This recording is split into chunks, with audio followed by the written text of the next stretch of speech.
pas waktunya. Ma'asyiral muslimat yang dimuliakan Allah Subhanahu wa taala, maka seorang muslim dengan kematian harus menjadi pelajaran.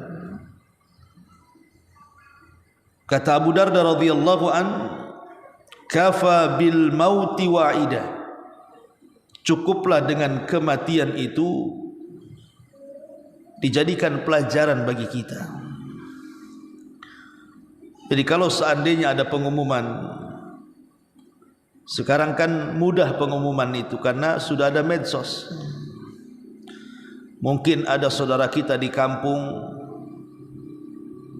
orang tua kita di kampung, ataupun orang-orang di sekitar kita dari tetangga-tetangga kita, tiba-tiba muncul pengumuman di grup-grup WA, inna lillahi wa inna ilaihi raji'un, telah berpulang ke rahmatullah, umpamanya fulan ibn fulan atau fulanah ibn fulanah. Harusnya ketika mendengar kematian itu, kata Abi Darda radhiyallahu an, kafa bil mauti wa'ida, jadikanlah dalam setiap kematian itu sebuah pelajaran bahwa kita juga akan menyusul dia. Makanya kenapa Nabi SAW mengajarkan doa apabila kita masuk ke kuburan, yang terkandung dalam setiap salam kita ketika masuk dalam kuburan, assalamu alaikum ya ahlal kubur wa inna bikumul lahikun nas'alullahu lana wa lakumul afiyah. Keselamatan bagi kalian wahai penduduk kubur, sesungguhnya kami juga akan menyusul kalian, dan kami meminta serta untuk kalian agar Allah Subhanahu wa taala mengampuni dosa-dosa kita dan kalian. Lihat, Nabi SAW mengajarkan wa inna bikumul lahikun, bahwa kita juga akan menyusul kalian. Artinya kita ini sedang berada di antrian kematian. Boleh jadi bulan kemarin si fulan, minggu kemarin si alan, boleh jadi hari ini kita tidak tahu. Karena kematian itu akan terus membayang-bayangi setiap manusia. Manusia tidak mungkin lari dari kematian, karena kematian sebuah kepastian. Ma'asyiral muslimat yang dimuliakan Allah Azza wa Jalla, dari sini jangan sampai kita lalai, apalagi sampai melupakan bahwa kita akan mati. Oleh karena itulah maka diperlukan seseorang itu al-isti'dad lil maut, berusaha untuk mempersiapkan diri demi kematian kita. Makanya Nabi SAW ketika menjelaskan tentang orang yang cerdas, siapa yang orang yang cerdas itu? Apakah orang yang cerdas itu orang-orang yang memiliki nilai cum laude di sekolah-sekolah mereka? Apakah orang yang cerdas itu mereka para penemu, para profesor dan begitu seterusnya? Ya, itu orang cerdas di dunia. Tapi ada hakikat kecerdasan, kata Nabi SAW, al-kayyisu man dana nafsahu wa amila lima ba'dal mauti. Orang yang cerdas itu orang yang senantiasa mengintrospeksi dirinya, di mana hari yang sekarang kita lalui harus lebih baik daripada hari kemarin, di mana hari esok harus lebih baik daripada hari ini. Itulah orang yang senantiasa introspeksi. Kata Nabi SAW, al-kayyisu man dana nafsah. Yang kedua, wa amila lima ba'dal maut.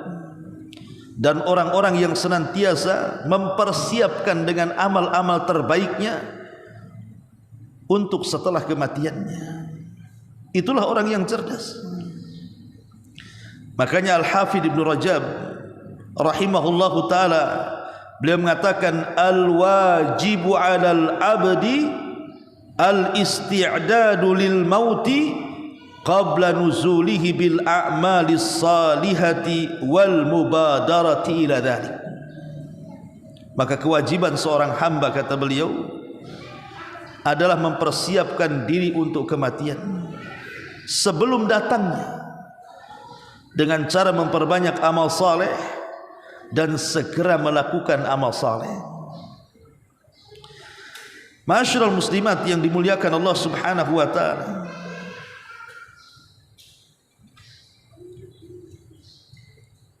Abu Darda radhiyallahu anhu satu hari melihat seseorang yang sudah menjadi jenazah. Jadi ada jenazah lewat di hadapan Abu Darda radhiyallahu anhu. Kemudian dia mengatakan, man hadza, siapa orang ini? Man hadza, siapa orang ini? Faqala Abu Darda mengatakan, hadza anta, ini adalah kamu. Jadi Abu Darda mengatakan, ini adalah kamu, kepada orang yang bertanya, jenazah siapa ini? Ya, sekali lagi Abu Darda melihat jenazah. Tiba-tiba datang seseorang ke Abu Darda menanyakan, ya Abu Darda, ini jenazah siapa? Kata Abu Darda, ini kamu, kepada orang yang bertanya. Maka orang ini mengatakan, ya Abu Darda, aku masih hidup. Yang mati bukan aku ingin bertanya kepadamu, siapa orang itu yang mati itu? Maka Abu Darda radhiyallahu anhu mengatakan, kenapa saya katakan ini kamu? Karena Allah mengatakan, innaka mayyitun wa innahum mayyitun, engkau akan mati sebagaimana dia sudah mati. Ya, memang orang itu yang mati, tapi engkau juga akan menyusul dia. Kemudian dia mengatakan, wahai fulan, kalau seseorang diingatkan dengan kematian, fa'udda nafsaka, maka siapkan dirimu. Ma'asyiral muslimat yang dimuliakan Allah Subhanahu wa taala, Wahab Ibn Munabbih rahimahullahu taala, beliau mengatakan, yunadi munadin abna'u sittin uddu anfusakum fil mauti. Kata Wahab Ibn Munabbih, dia mengatakan, kalau seandainya ada orang yang memanggil diri kalian, wahai orang-orang yang usianya sudah 60 tahun, persiapkan diri-diri kalian dari kematian. Wahai orang-orang yang berusia 60 tahun, persiapkan diri-diri kalian untuk kematian. Kenapa Wahab bin Munabbih mengatakan seperti itu? Karena Nabi SAW membatasi usia umat Islam itu 60 sampai 70 tahun. Maka dia mengatakan seperti itu. Dan perkataan yang sama dikatakan oleh Sufyan Ats-Tsauri rahimahullahu taala, man balagha sinna Rasulillah sallallahu alaihi wasallam falyattakhid nafsahu kafana. Siapa yang usianya sudah sama dengan usia Nabi. Berapa usia Nabi? 63 tahun.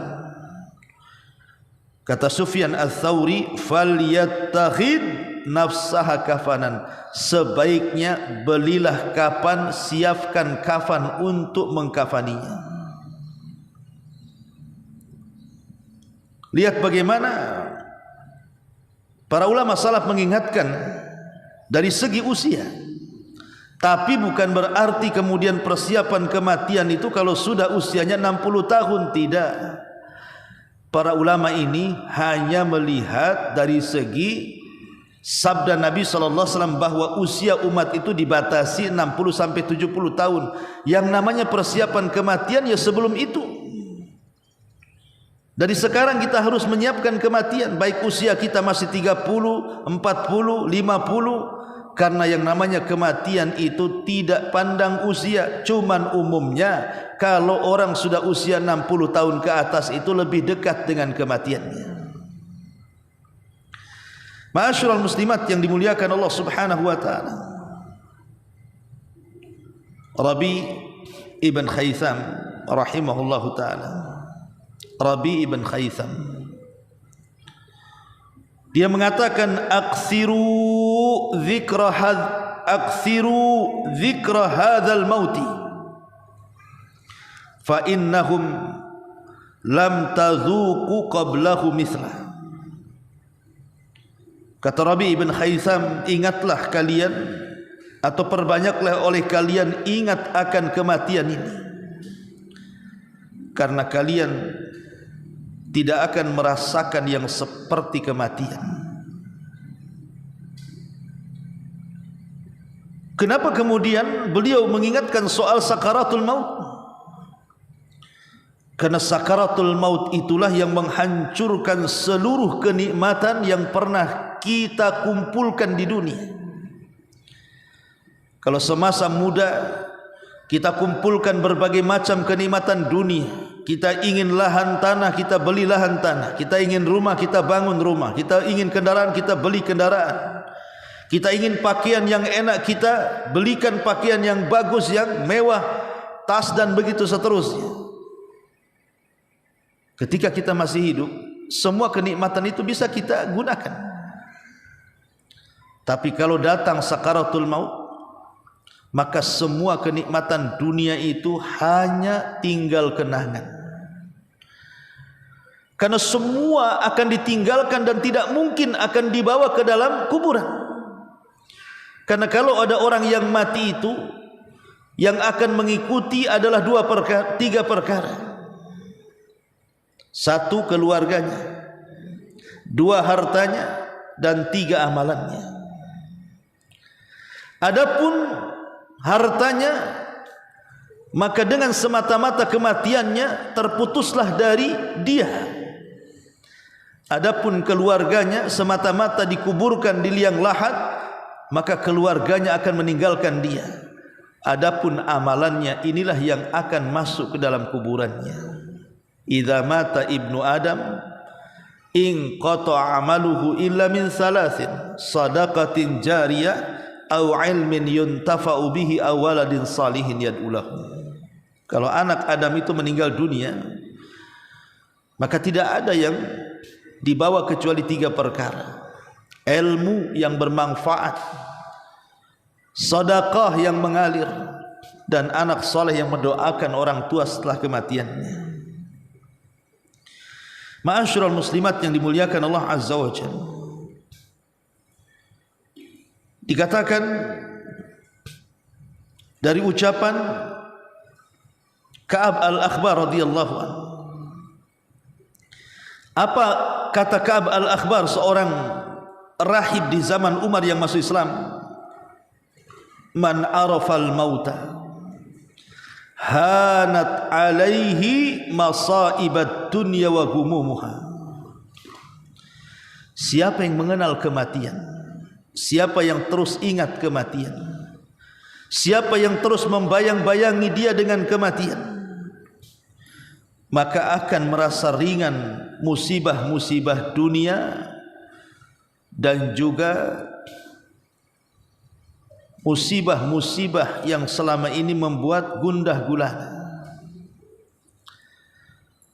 Kata beliau, di antara manfaat mengingat kematian adalah akan meringankan musibah-musibah dunia. Karena begini, bagi seorang mukmin, kematian itu istirahat bagi dia. Sebagaimana Nabi SAW mengatakan bahwa seseorang itu kalau meninggal dunia, imma mustarih atau mustarah minhu. Bisa saja dia yang beristirahat atau orang lain yang beristirahat. Jadi kalau orang meninggal tubuh, cuman dua saja masalahnya: dia yang beristirahat dari kematian atau orang lain yang beristirahat dari kematiannya. Kalau dia yang beristirahat, bersyukurlah dia, karena dia meninggalkan dunia yang penuh dengan bala bencana dan musibah yang tidak kunjung berhenti pada kehidupannya. Tapi kalau orang lain yang istirahat dari kematiannya, celaka dia. Karena bukan dia yang beristirahat, orang lain yang beristirahat. Berterima kasih kepada Allah atas kematiannya, karena ketika dia hidup dia selalu berlaku jahat. Ketika dia mati, orang lain senang istirahat dari dia. Sekarang tinggal pilih saja, Bu. Kalau kita meninggal itu, kita yang beristirahat atau orang lain yang beristirahat dari kita? Lah, kematian seorang mukmin itu adalah mustarih. Berarti terputusnya dari dunia itu betul-betul dia menghadapi kehidupan yang akan terus di atas kenikmatan. Dia akan beristirahat. Betullah ucapan manusia yang mengatakan, mari kita antar jenazah ini ke tempat peristirahatan yang terakhir. Kalau kalimat ini ditunjukkan kepada seorang mukmin yang selalu beramal saleh, betul. Tapi kalau kalimat ini ditunjukkan kepada orang jahat, ingat, kuburan itu bukan akhir perjalanan dia, bukan akhir tempat peristirahatan dia. Justru dia akan mempertanggungjawabkan semua yang dilakukan dia selama di dunia, apakah baik ataukah buruk. Makanya di sini Ka'b al-Akhbar mengatakan bahwa man arafal mauta hanat alaihi masaibud dunya. Siapa yang ingat kematian maka hilanglah masalah-masalah dunia. Masyarul muslimat yang dimuliakan Allah Azza wa Jalla, Umar bin Abdul Aziz rahimahullahu ta'ala mengatakan, man aktsara dzikral mauti ijtara'a minad dunya bil yasir wa in istash'arta dzikral mauti fi lailik aw naharik bughidha ilaika kullu fanin wa hubbiba ilaika kullu bakin. Kata Umar bin Abdul Aziz, dia mengatakan, barang siapa yang memperbanyak mengingat kematian, barang siapa yang banyak mengingat kematian, bagi dia dunia itu perkara ringan.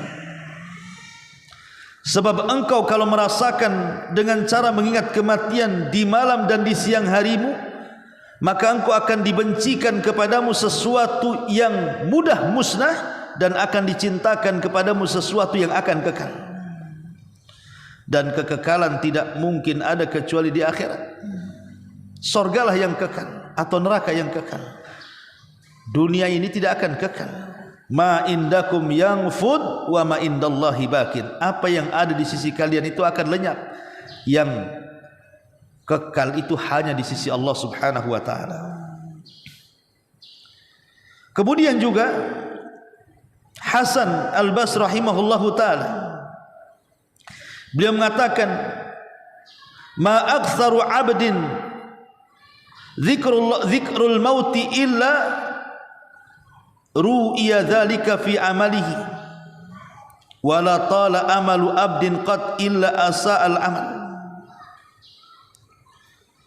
Dia mengatakan, siapa yang banyak seorang hamba mengingat kematiannya, maka dia pun akan disegerakan untuk melakukan amal saleh. Karena ketika seseorang kemudian panjang angan-angan seolah tidak akan mati, tidak akan mati, tidak akan mati, maka dipastikan buruk amalannya. Dan Sufyan Ats-Tsauri mengatakan, kafa bi kathratil mauti zahidan fid dunya wa muraggaban fil akhirah. Cukuplah dengan banyak mengingat kematian, orang itu akan jadi zuhud di dunia dan akan cinta dengan akhiratnya. Masyarul muslimat yang dimuliakan Allah Subhanahu wa taala, bahkan Yahya ibn Mu'ad mengatakan, man aktsara dzikral mauti, barang siapa yang banyak mengingat kematian, maka akan diberikan 3 sifat yang merupakan sifat-sifat dari husnul khatimah. Apa itu? al-mubadaratu ila taubah, bersegera melakukan tobat. Wal qanaatu birizqin yasir, merasa redha dengan rizki yang sedikit. Yang ketiga, an-nasyatu fil ibadah, dan dia akan rajin melakukan ibadah. Inilah 3 perkara. Ibu kalau selalu ingat mati, pasti ibu akan disifatkan dengan sifat ini. Pertama, bersegera untuk bertobat karena takut kalau seandainya datang kematian kita belum bertobat.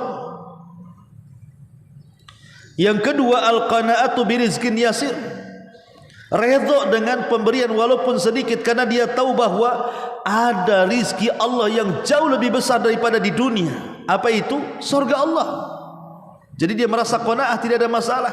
Toh masih ada kehidupan setelah kematian kok. Kenapa aku tangisi yang susah di dunia ini? Ada perkara yang lebih besar di akhirat.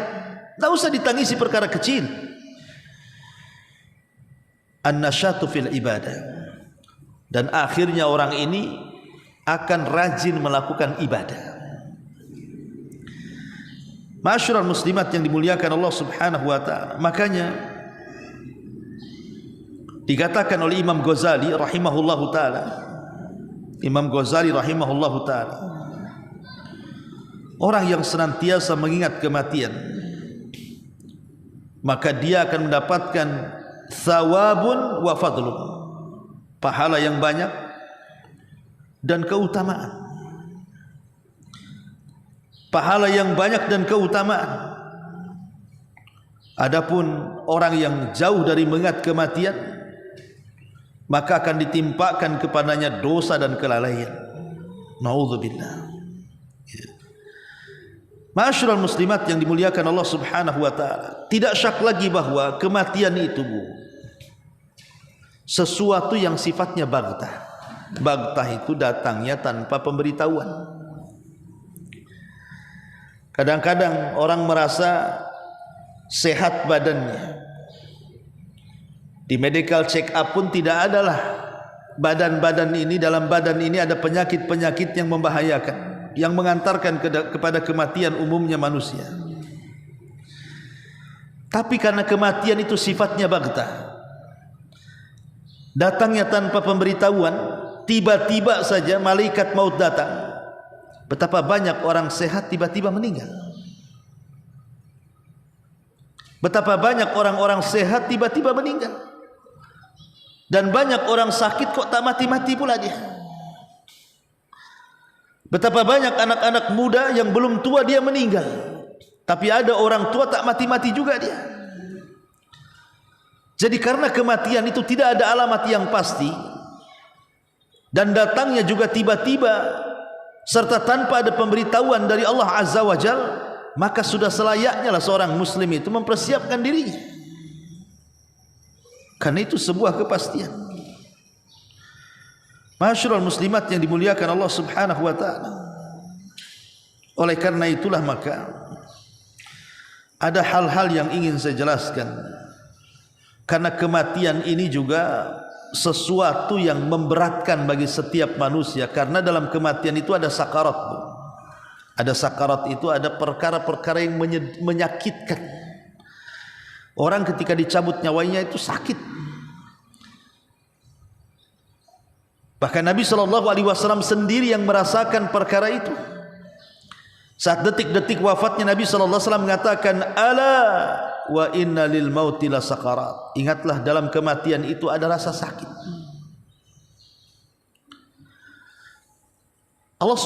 Nabi SAW mengatakan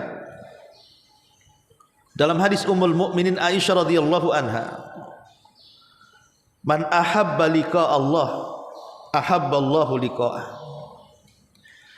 wa man kariha liqa Allah karihallahu liqa'ah. Siapa yang cinta berjumpa dengan Allah, Allah cinta berjumpa dengan dia. Siapa yang benci berjumpa dengan Allah, Allah benci berjumpa dengan dia. Jadi ada orang-orang yang Allah cintai saat menghadap kepadanya, dan ada orang-orang yang Allah benci saat berpulang ke hadapannya. Lah tentu Kita hanya ingin menjadi orang-orang yang Allah cintai saat kita berjumpa dengan Allah. Dan salah satu perjumpaan kita dengan Allah itu saat sakaratul maut. Saat sakaratul maut itulah kita akan diberjumpakan dengan Allah, karena ruh kita ini akan diangkat ke langit, menembus langit pertama, kedua, ketiga sampai ketujuh, dan dihadapkan dengan Allah. Kemudian Allah katakan kepada para malaikat yang membawa ruhnya, kembalikan ruh ke dalam jasadnya, angkat amalnya, letakkan di Illiyin. Artinya kematian itu juga adalah sesuatu yang akan menjumpakan setiap orang yang mengalaminya dengan Allah Azza wa Jalla. Tapi ada orang-orang yang tidak berjumpa dengan Allah, sebab seluruh langit ditutup pintunya, dia tidak bisa menembus langit. Sampai Allah katakan, letakkan tuh ruhnya ke dalam jasadnya, lemparkan catatannya, letakkan di sijin. Dan mereka lah orang-orang kafir yang Allah katakan, la tufattahu lahum abwabus sama wa la yadkhulunal jannah hatta yalijal jamalu fi samil khiyat. Mereka tidak akan dibukakan pintu-pintu langit, dan mereka tidak akan masuk surga sampai ada cerita unta masuk ke liang jarum. Ma'asyiral muslimat yang dimuliakan Allah Subhanahu wa taala, maka kita berharap kita adalah orang-orang yang saat meninggal dunia Allah cintai, karena kita cinta berjumpa dengan Allah. Dan Nabi SAW mengatakan, man aradallahu al-'abda khairan ajjalallahu uqubatah.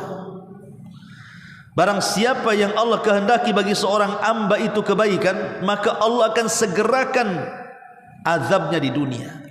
Jadi kalau Allah berkehendak kita ini orang baik, Bu, maka pasti Allah akan segerakan azab kita ini di dunia sebelum akhirat. Dan akhirat mungkin tidak akan diazab lagi, karena semua azabnya sudah Allah berikan di dunia. Boleh jadi azab itu berupa musibah, entah musibah kesehatan, entah musibah keluarga, entah musibah orang lain, entah musibah ekonomi, macam-macam lah musibah itu kan. Tapi dia bisa melewatinya ya. Kalaupun seandainya adalah yang tersisa dosa, mungkin tidak banyak dosa itu, karena belum sempat dihapus oleh Allah Subhanahu wa taala, lah boleh jadi dosa yang sedikit itu, itulah yang menjadikan sakaratul maut, sakitnya dia saat kematian. Karena kata ulama salaf, kenapa dalam kematian itu ada rasa sakit? Kalau dia seorang mukmin, boleh jadi itu sisa-sisa dosanya, supaya Allah Subhanahu wa taala menghapuskan dosanya di dunia dan tidak membawa dosa ke akhirat. Tapi kalau rasa sakit dirasakan orang kafir, munafik, orang zalim, orang mujrim, orang jahat, berarti itu awal dari azab yang Allah timpakan di dunia untuk lebih diazab lagi kelak setelah kematian. Ma'asyiral muslimat yang dimuliakan Allah Azza wa Jalla, dari sini kita tahu bahwa kalau Allah menghendaki kebaikan, Allah segerakan hukumannya di dunia, maka bersabarlah. Kalau Allah Subhanahu wa taala menimpakan banyak musibah kepada kita, bersabar, karena sabar itu salah satu jalan meringankan kematian kita, meringankan saat sakaratul maut kita. Karena sabar ini pahalanya besar. Innama yuwaffas sabiruna ajrahum bighairi hisab. Pahala orang yang sabar tanpa hisab. Jadi kalau kita ditimpa musibah, sabar. Yang kedua, mintalah pahala dari musibah yang Allah timpakan kepada kita. Allahumma ajurni fi musibati, ya Allah berikan pahala akan musibah yang menimpa diriku. Ini yang pertama, sabar dari musibah-musibah dan bala yang Allah ujikan kepada kita. Ini yang bisa meringankan detik-detik sakaratul maut kita. Kemudian yang kedua, perbanyak istighfar. Perbanyak istighfar. Karena boleh jadi setelah kita sabar, tetapi kemudian masih adalah dosa-dosa itu yang belum dihapuskan oleh Allah Subhanahu wa taala saat detik-detik sakaratul maut itu. Maka dosa-dosa yang kecil ini bisa kita hapuskan dengan istighfar. Dan tentu sering saya ulang-ulang bahwa seafdal-afdalnya istighfar adalah sayyidu istighfar, penghulunya istighfar.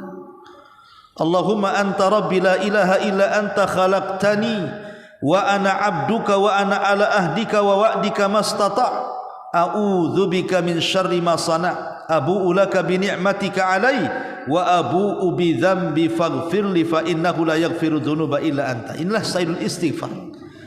Siapa yang dibaca di malam hari, kata Rasul, kalau Allah takdirkan dia meninggal masuk surga. Siapa yang dibaca di pagi hari, kalau dia meninggal sebelum sore hari dia masuk surga. Itulah sayyidul istighfar.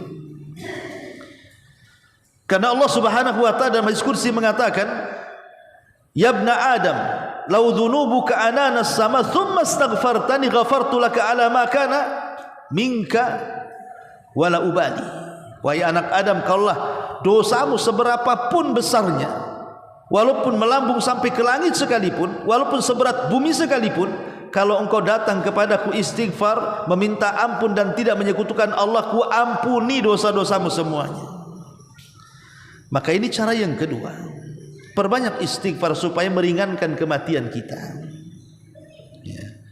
Pertama, sabar untuk menghilangkan kesalahan dan keburukan kita, karena kalau kita sabar dari musibah itu, Allah akan gugurkan kesalahan kita.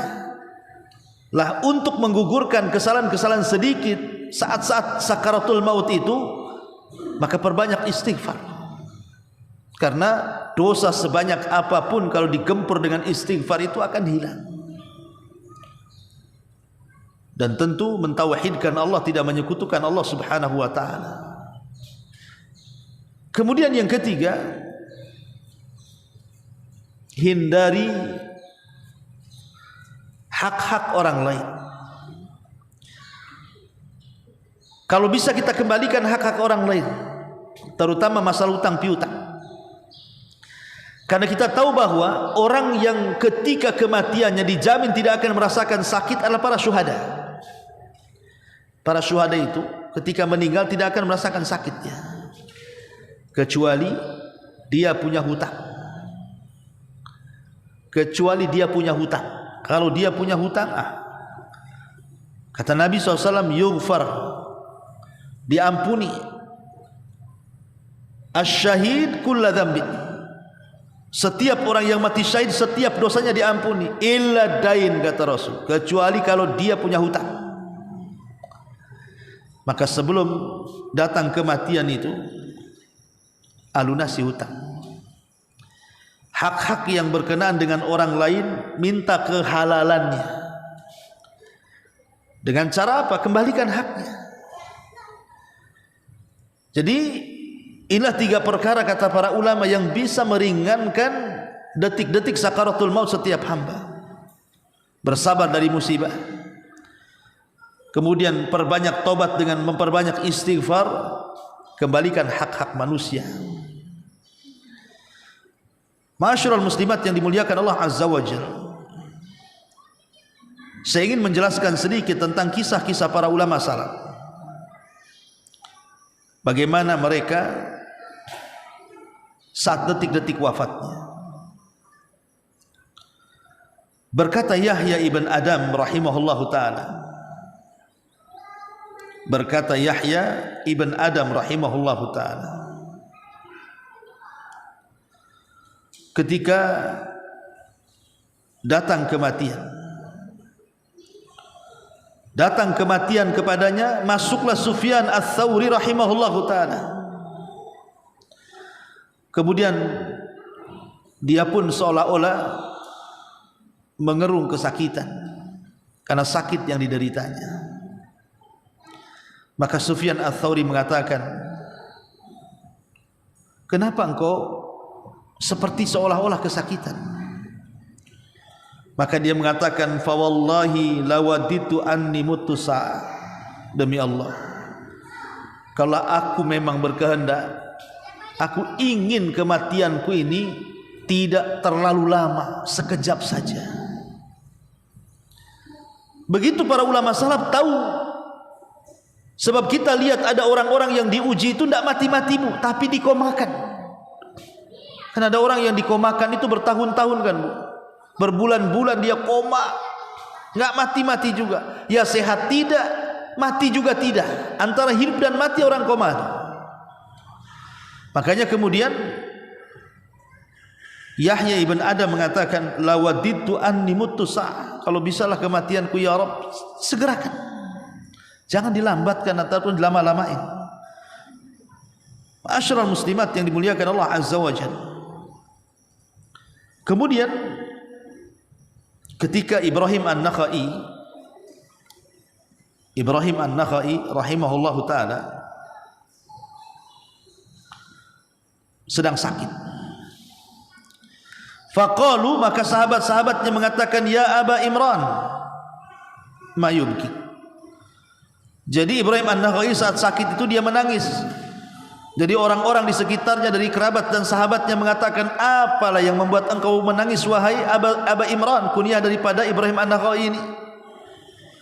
Qala, maka kata Ibrahim An-Nakhai, wa kaifa la abki wa ana antadiru rasulan min rabbi yubashshiruni imma bihadihi wa imma bihadihi. Bagaimana tidak nangis aku, kata Ibrahim An-Nakhai. Bagaimana aku tidak menangis? Sementara aku ini tinggal nunggu saja utusan dari Allah Subhanahu wa taala yang akan menghabarkan kepadaku dengan berita yang baik atau dengan berita yang buruk. Maksudnya malaikat maut. Itulah ketakutan para ulama, padahal mereka ulama. Ibrahim An-Nakhai itu ulama dunia, Bu. Ulama dunia, ulama yang alim, zahid, wari', dipuji para ulama. Tapi saat kematiannya dia mengatakan, bagaimana aku tidak menangis sementara aku sedang menunggu utusan Allah yang membawa berita kepadaku dengan berita kebaikan atau berita keburukan. Harusnya kita yang takut seperti itu, bukan mereka. Ma'asyiral muslimat yang dimuliakan Allah Azza wa Jalla. Bahkan Yunus ibn Ubaid rahimahullahu ta'ala, dia pun menangis. Kemudian dikatakan kepada Yunus ibn Ubaid, wa ma yubkika ya Aba Abdillah, apa yang membuat anda menangis wahai Aba Abdillah? Ini kunyah daripada Yunus ibn Ubaid. Kemudian dia mengatakan, qadamayya lam tughbara fi sabilillah, aku menyesal kenapa kedua kakiku tidak digunakan untuk jihad di jalan Allah dan tersentuh debu-debu para mujahidin, katanya. Subhanallah, ya. Ma'asyiral muslimat yang dimuliakan Allah Subhanahu wa taala. Umar bin Abdul Aziz saat kematiannya atau detik-detik wafatnya, qala, dia mengatakan, ajlisuni, aku ingin duduk. Karena dia berbaring, dia mengatakan, aku ingin duduk, tolong dudukkan aku. Fa'ajlasuhu, maka orang-orang pun berusaha mendudukkan Umar bin Abdul Aziz. Faqala, maka dia mengatakan, ilahi alladhi amartani faqasartu wa nahaitani fa'asaitu walakin aqulu la ilaha illallah, thumma rafa'a ra'sah fa'abbada an-nadhara wa qala inni la ara hadaratan ma hiya bi insin wala jin, thumma qubida min sa'atihi. Umar bin Abdul Aziz ketika sudah didudukkan dari baringnya, kemudian ditahan oleh orang-orang yang membantu mendudukkannya, tiba-tiba Umar bin Abdul Aziz mengatakan, ilahi, Tuhanku, sayalah orang yang kau perintah tetapi aku remehkan perintahmu, sayalah orang yang kau larang tapi aku bermaksiat dari laranganmu. Akan tetapi ya Rabb, aku hanya bisa mengucapkan kalimat la ilaha illallah. Kemudian dia pun memandang dengan pandangan yang kosong. Kemudian dia mengatakan, sungguh telah datang di hadapanku makhluk yang bukan jin ataupun manusia, dialah malakul maut. Maka sesaat setelah itu Allah cabut nyawa Umar bin Abdul Aziz. Lihat bagaimana penyesalan seorang Umar bin Abdul Aziz, pemimpin yang dikatakan Imam Mahdi oleh sebagian ulama karena keadilannya, karena kealimannya, karena kezahidannya. Tapi lihat dia mengatakan, ana alladhi amartani faqasartu wa nahaitani fa'asaitu. Saya orang yang kau perintahkan ya Rabb, tapi aku meremehkan perintahmu. Saya orang yang engkau larang ya Rabb, tapi aku yang melanggar larangan. Sampai dia ketakutan dari perkara-perkara itu. Tapi dia berusaha mentauhidkan Allah di akhir hayatnya, dan dia pun mengucapkan la ilaha illallah. Nabi SAW mengatakan, man kana akhiru kalamihi la ilaha illallah dakhalal jannah. Siapa yang akhir ucapannya kalimat la ilaha illallah, dipastikan dia masuk surga. Ma'asyiral muslimat yang dimuliakan Allah Subhanahu wa taala. Dikisahkan dari Hasan ibn Abil Hasan al-Basri, ketika Mu'ad meninggal dunia, Mu'ad ibn Jabal radhiyallahu anhu meninggal dunia. Ini yang menceritakan Hasan al-Basri. Jadi saat Mu'ad bin Jabal ini sedang sakaratul maut, dia menangis. Kemudian dikatakan, atabki wa anta sahibu Rasulillah. Hei Mu'ad, kenapa engkau menangis? Engkau kan sahabat Nabi yang penuh dengan keutamaan, yang penuh dengan keistimewaan. Engkau sahabat Nabi, apalagi yang kau tangisi dari kematianmu? Maka dia mengatakan di hadapan orang yang berkata seperti itu,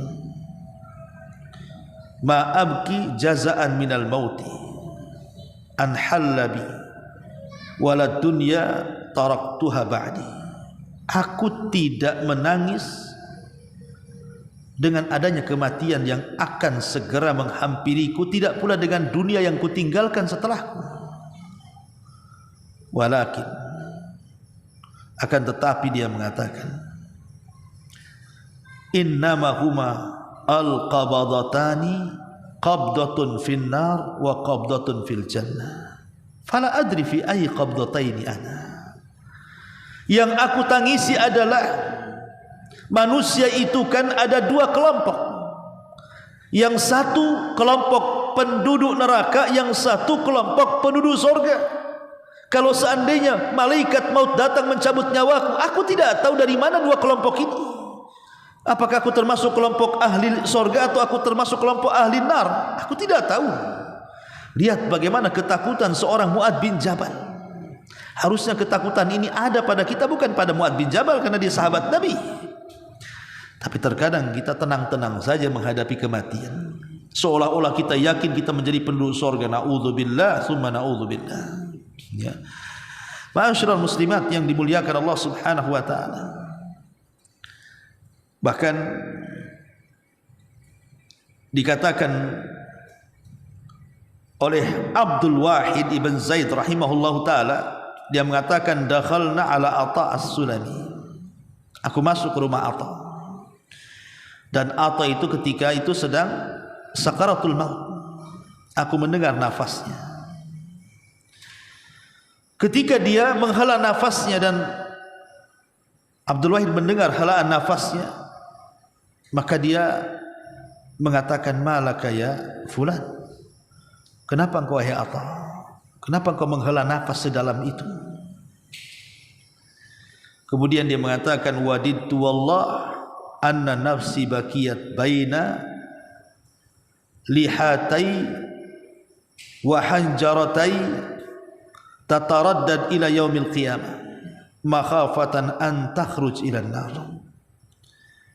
Aku hanya berkeinginan nafasku tidak keluar dan tetap ada pada tubuhku sampai kiamat dibangkitkan, karena aku takut kalau seandainya nafasku kemudian keluar dari badanku, jangan-jangan aku melesat ke neraka, katanya. Naudzubillah.